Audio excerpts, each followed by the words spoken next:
മാലാഖമാർ പാടും നിമിഷം, അത്യുന്നതൻ വാഴും നിമിഷം. ആരാധന പാടും നിമിഷം, ആരാധനയുടെ നിമിഷങ്ങളിൽ മാലാഖമാർ പാടും നിമിഷം, അത്യുന്നതൻ വാഴും നിമിഷം. ആരാധന പാടും നിമിഷം, ആരാധന ആരാധന ദിവ്യകാരുണ്യമേ ആരാധന. ആരാധന ആരാധന ദിവ്യകാരുണ്യമേ ആരാധന. ആരാധന ആരാധന ദിവ്യകാരുണ്യമേ ആരാധന. രണ്ട് കൈകൾ ഉയർത്തിക്കൊണ്ട് ആരാധന എല്ലാവരും ആരാധന ദിവ്യകാരുണ്യമേ ആരാധന. നമുക്കൊന്ന് സ്തുതിച്ച് പ്രാർത്ഥിക്കാം മക്കളെ. Hallelujah hallelujah hallelujah hallelujah hallelujah hallelujah. കർത്താവേ, ഞങ്ങളങ്ങയെ സ്തുതിക്കുന്നു. ഈശോയെ, ഞങ്ങളങ്ങയെ ആരാധിച്ച് നന്ദി പറയുന്നു. 1000 ആരാധന സ്തുതി ഗീതികൾ അങ്ങയുടെ പക്കലേക്ക് ഇതാ ഞങ്ങൾ സമർപ്പിക്കുന്നു.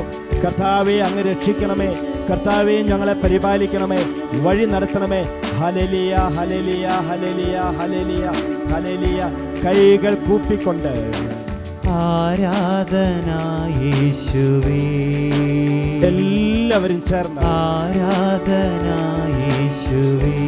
ഒരുമിച്ച് ആരാധിച്ച് ആരാധന യേശുവേ.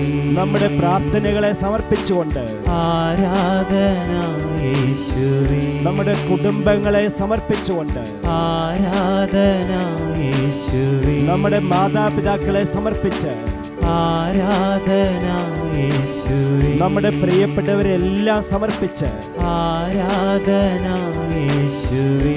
ഒന്ന് ചേർന്ന് ആരാധിച്ച് ആരാധന യേശുവേ.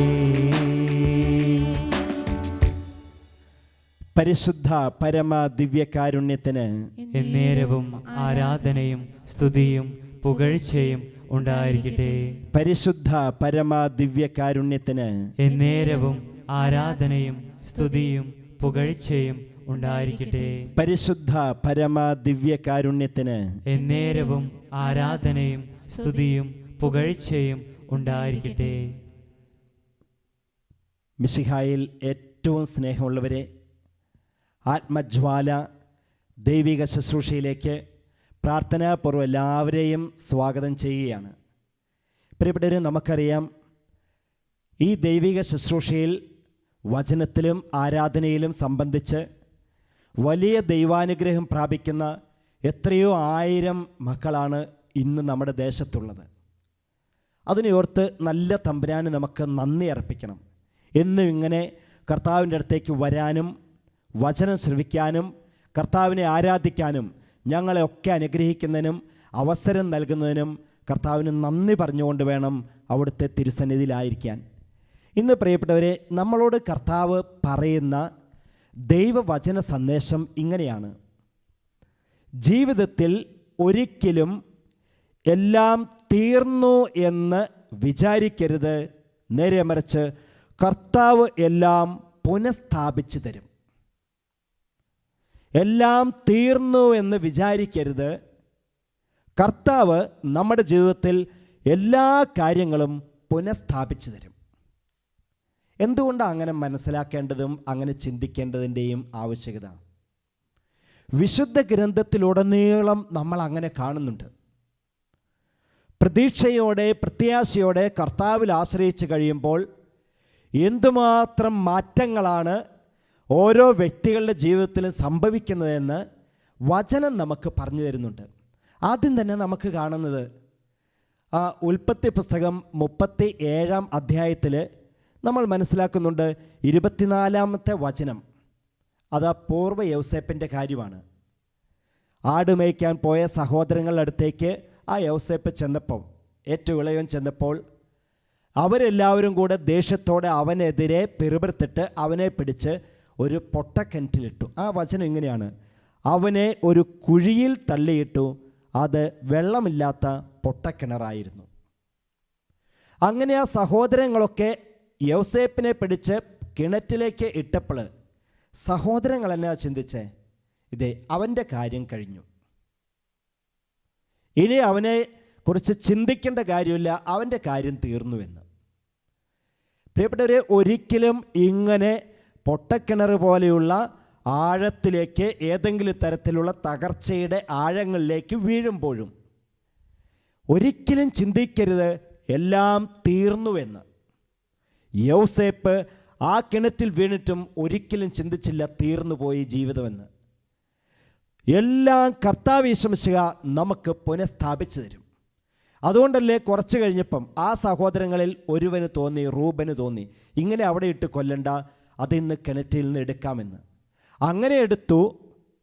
ആ വഴിയിലൂടെ പോയ കച്ചവടക്കാർക്ക് യൗസേപ്പിനെ അവർ വിറ്റ കാര്യം നമുക്കറിയാം. ഇനി ഈജിപ്തിൽ ചെന്നപ്പോഴോ, അത് നമ്മൾ കാണുന്നുണ്ട്. ആ 38 അധ്യായത്തിൽ ഫറവോയുടെ ഭാര്യ തെറ്റ് ചെയ്യാൻ പ്രേരിപ്പിച്ചിട്ടും അതിന് വഴങ്ങാതെ നിന്നപ്പോൾ തിന്മ പറഞ്ഞു പരത്തിയിട്ട് ജോസഫിനെ പിടിച്ച് ജയിലിലടച്ചു. എത്ര വർഷം ജയിലിൽ കിടന്ന് പ്രിയപ്പെട്ടവരെ? 1, 2, 3, 5 ഒന്നുമല്ല, സുദീർഘമായ 13 വർഷം കിടന്നില്ലേ? അവിടെ കിടന്നപ്പോഴും, ഇങ്ങനെ 13 വർഷം ജയിൽവാസം അനുഭവിക്കേണ്ടി വന്നപ്പോഴും യൗസേപ്പ് നിരാശപ്പെട്ടില്ല. യൗസേപ്പ് പ്രതീക്ഷയോടെ കർത്താവിൽ ആശ്രയിച്ചു. അതുകൊണ്ട് നമ്മുടെ ജീവിതത്തിൽ ഒരിക്കലും ചിന്തിക്കരുത് എല്ലാം തീർന്നു, എല്ലാം അവസാനിച്ചു. പരീക്ഷ എഴുതിയിട്ട് അത് IELTS പരീക്ഷയാകട്ടെ, OET പരീക്ഷയാകട്ടെ, മറ്റ് ഏതെങ്കിലുമൊക്കെ പരീക്ഷകളാകട്ടെ, ഈ കാലഘട്ടത്തിൽ 1, 2 വട്ടം എഴുതുമ്പോഴത്തേനും അത് വിജയിച്ചില്ലെങ്കിൽ ആകെപ്പാടെ നിരാശപ്പെടുന്നവരുണ്ട്. എല്ലാം തീർന്നുവെന്ന് ഒരിക്കലും ചിന്തിക്കരുത്. കർത്താവ് യേശുമിശിഹാ എല്ലാ കാര്യങ്ങളും പുനഃസ്ഥാപിച്ചു തരും. ജോലി നഷ്ടപ്പെടുമ്പോൾ ഇനി ജീവിത മാർഗമില്ലല്ലോ, ഇനി അങ്ങനെ ജീവിക്കുക, എല്ലാം അവസാനിച്ചു എന്ന് ചിലർ ചിന്തിക്കും. കുടുംബത്തിൽ വഴക്കുണ്ടാകുമ്പോൾ ഇനി ഇതൊന്നും നേരെ ആവില്ല എന്ന് ചിന്തിക്കും. പ്രിയപ്പെട്ടവരെ, ഒരിക്കലും വിചാരിക്കരുത് എല്ലാം തീർന്നുവെന്ന്.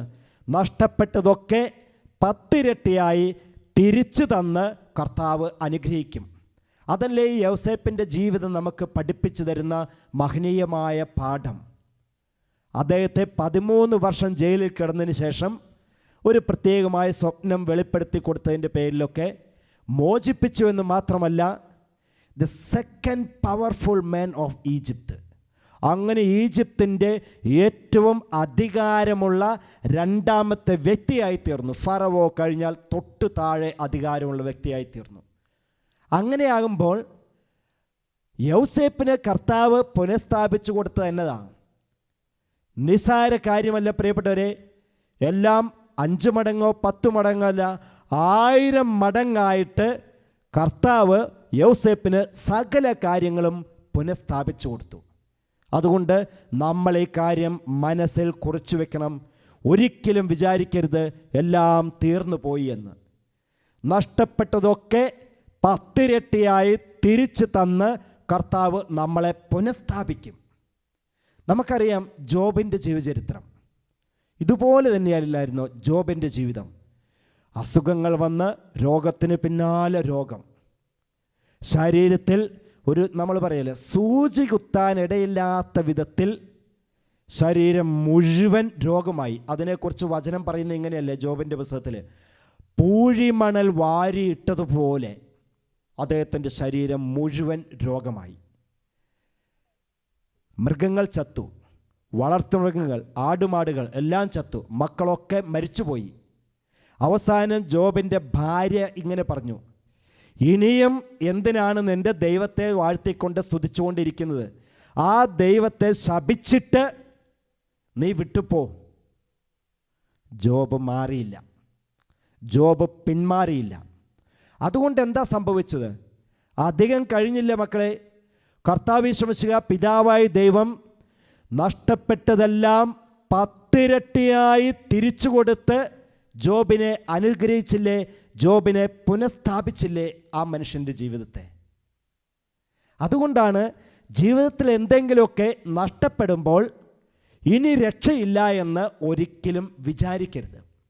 ഇപ്പം നമുക്കറിയാം, വിദേശത്ത് ജോലി ചെയ്യുന്നവർ ഈ മഹാമാരിയുടെ കാലഘട്ടത്തിൽ ജോലി നഷ്ടപ്പെട്ട് അവരവരുടെ സ്വദേശങ്ങളിലേക്ക് തിരിച്ചു പോന്നു. ഇപ്പോൾ നമ്മൾ മലയാളികളെ സംബന്ധിച്ച്, കേരളത്തിനെ സംബന്ധിച്ചാണെങ്കിലോ 15 ലക്ഷത്തിലേറെ ആളുകൾ ജോലിയില്ലാതെ തിരിച്ചു പോന്നു. അവരിൽ കുറേയധികം പേര് ഇനി രക്ഷയില്ല, എല്ലാം നഷ്ടപ്പെട്ടു, ഇനി എങ്ങനെ ജീവിക്കും എന്നൊക്കെ ചിന്തിച്ച് നിരാശയുടെ പടുകുഴിയിൽ വീണവരുണ്ട്. എന്നാൽ നല്ലൊരു ശതമാനം പേരോ, ദിവ്യകാരുണ്യമായ കർത്താവിൽ ആശ്രയിക്കുന്നവരോ ഒരിക്കലും നിരാശ ഉള്ളിൽ കയറ്റില്ല.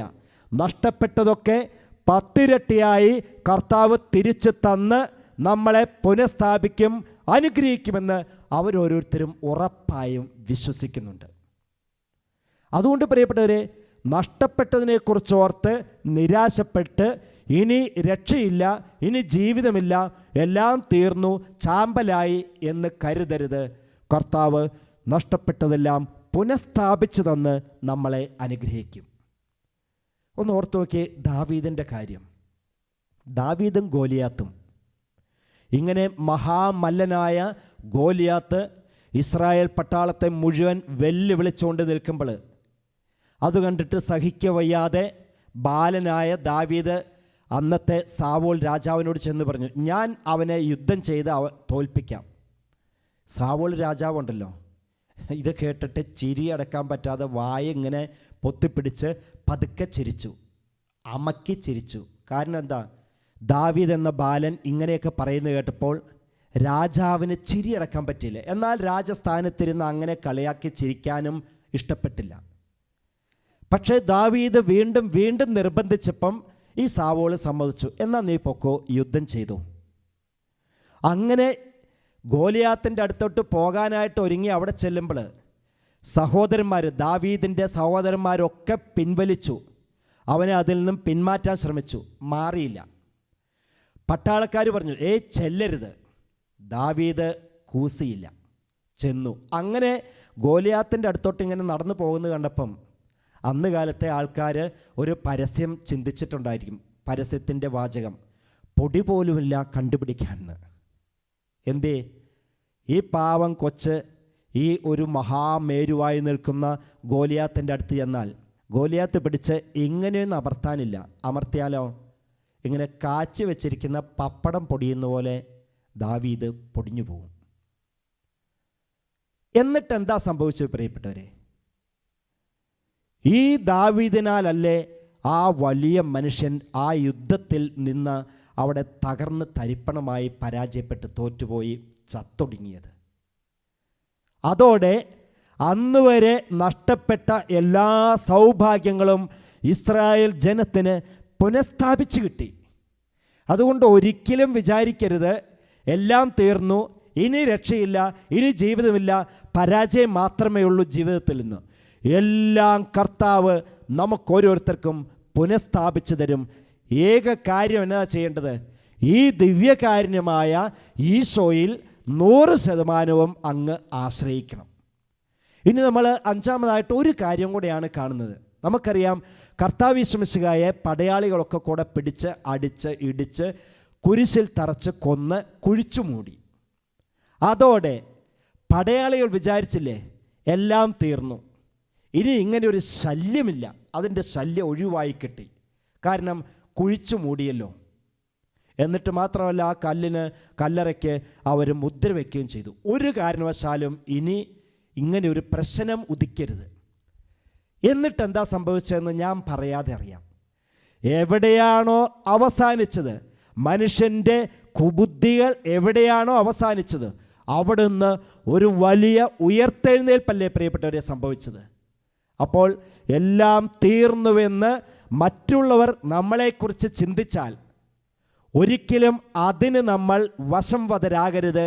അങ്ങനെയുള്ള വിചാരങ്ങളിൽ പെട്ട് നമ്മൾ തകരരുത്. കാരണം തീർന്നിടത്ത് നിന്ന് ആരംഭിക്കാൻ കഴിവുള്ളവനാണ് കർത്താവ് യേശു മിശിഹാ. എല്ലാം പുനഃസ്ഥാപിച്ചു തരും. എല്ലാ കാര്യങ്ങളും നമ്മുടെ ജീവിതത്തിൽ കർത്താവ് പുനഃസ്ഥാപിച്ചു തരും. മക്കളെ, നമുക്ക് എഴുന്നേറ്റ് നിൽക്കാം. എഴുന്നേറ്റ് നിന്നുകൊണ്ട് ഇങ്ങനെ നമ്മളെയൊക്കെ അനുഗ്രഹിക്കുന്ന, ശക്തിപ്പെടുത്തുന്ന, അഭിഷേകം ചെയ്യുന്ന കർത്താവിനെ വിളിച്ചാരാധിക്കാം. എന്തൊക്കെ നഷ്ടപ്പെട്ടോ, ജോലി നഷ്ടപ്പെട്ടെങ്കിൽ കർത്താവ് പുനഃസ്ഥാപിച്ചു തരും. സാമ്പത്തിക നഷ്ടം വന്നിട്ടുണ്ടെങ്കിൽ കർത്താവ് 10 ഇരട്ടിയായി വളർത്തിത്തരും. കുടുംബത്തിൽ സമാധാനം നഷ്ടപ്പെട്ടെങ്കിൽ അത് ഈശോ ഇരട്ടിയായി സ്ഥാപിച്ചു തരും.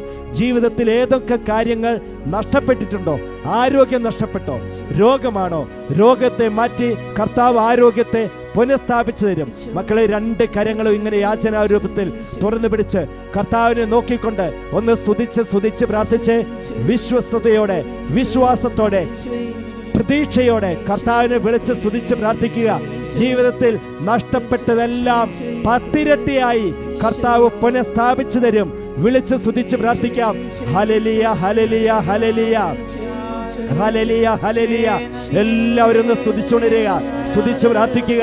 കർത്താവേ, ഞങ്ങളങ്ങേ സ്തുതിക്കുന്നു, ആരാധിച്ച് നന്ദി പറയുന്നു. Hallelujah, hallelujah. 2 കൈകൾ ഉയർത്തുക. എൻ്റെ പൊന്നു തമ്പുരാനെ, കരയാൻ പോലും പറ്റാത്ത വിധത്തിൽ ജീവിത ആകപ്പാടെ വിഷമിച്ച് തകർന്നു പോയ അനേകം മക്കളിതാ അങ്ങേ വിളിച്ച് പ്രാർത്ഥിക്കുന്നു. കരമുയർത്തി വിളിക്കാം മക്കളെ, സ്വരമുയർത്തി വിളിക്കാം. യേശുവേ,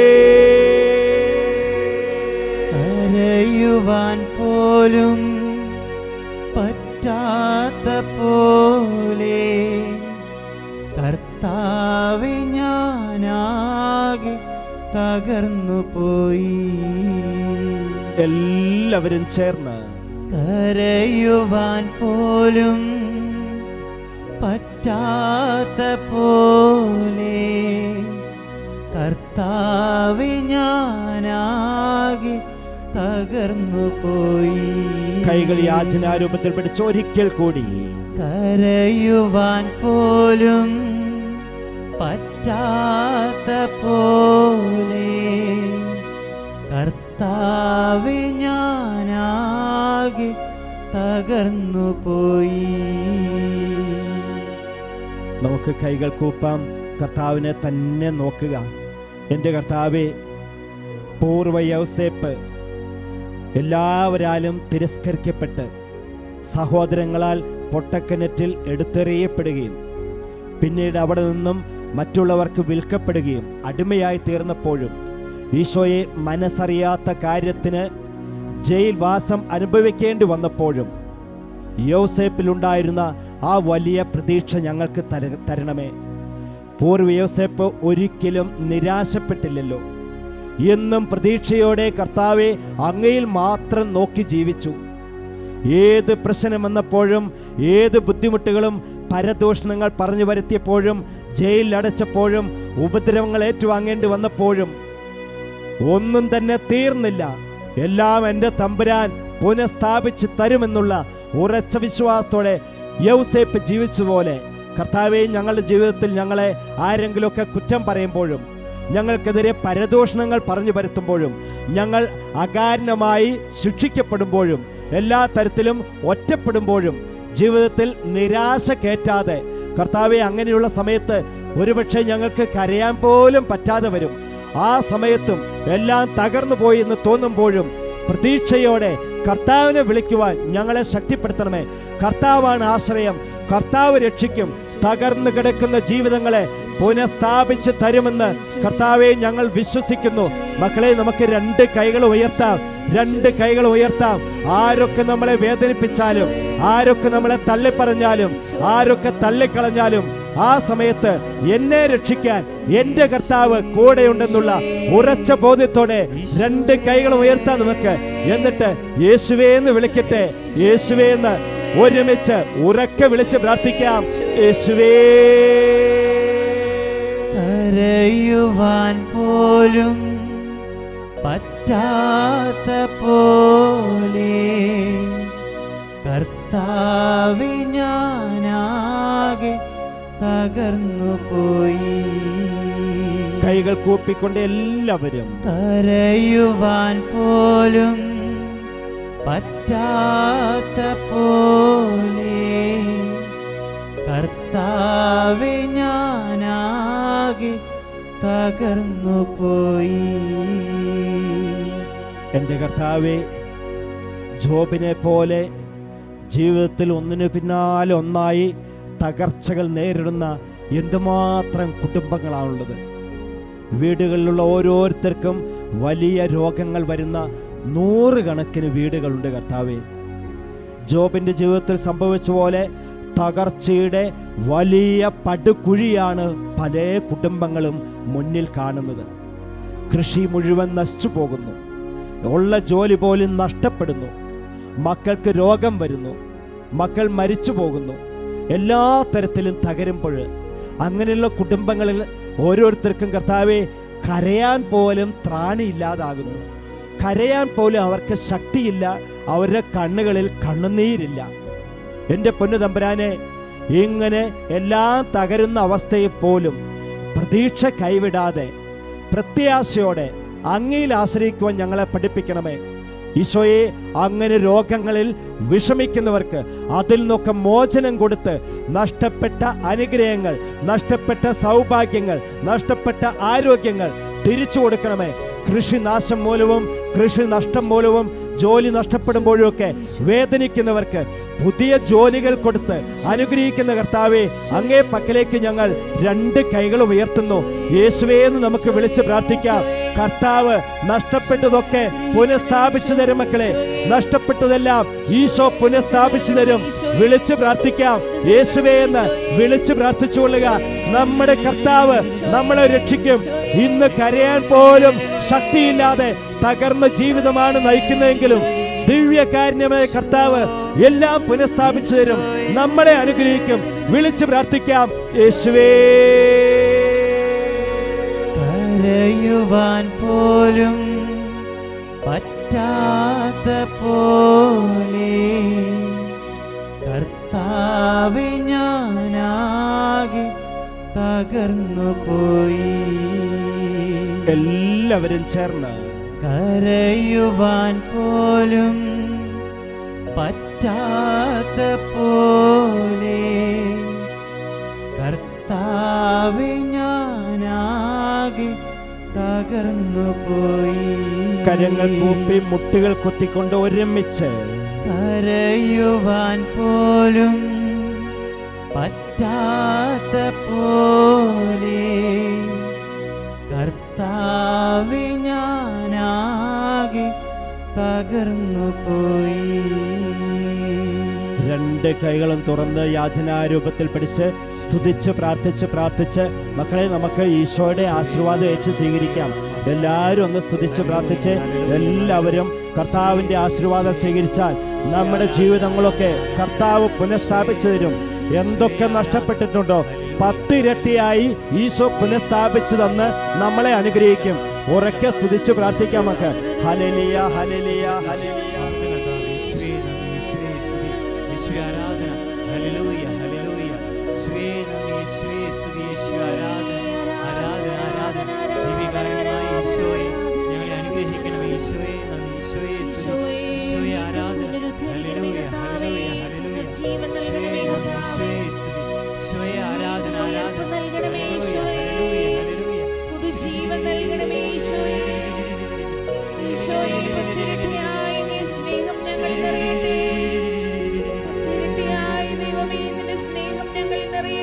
പരിശുദ്ധ പരമാ ദിവ്യകാരുണ്യത്തിന് എന്നേരവും ആരാധനയും സ്തുതിയും പുകഴ്ചയും ഉണ്ടായിരിക്കട്ടെ. പരിശുദ്ധ പരമാ ദിവ്യകാരുണ്യത്തിന് എന്നേരവും ആരാധനയും സ്തുതിയും പുകഴ്ചയും ഉണ്ടായിരിക്കട്ടെ. പരിശുദ്ധ പരമാ ദിവ്യകാരുണ്യത്തിന് എന്നേരവും ആരാധനയും സ്തുതിയും പുകഴ്ചയും ഉണ്ടായിരിക്കട്ടെ.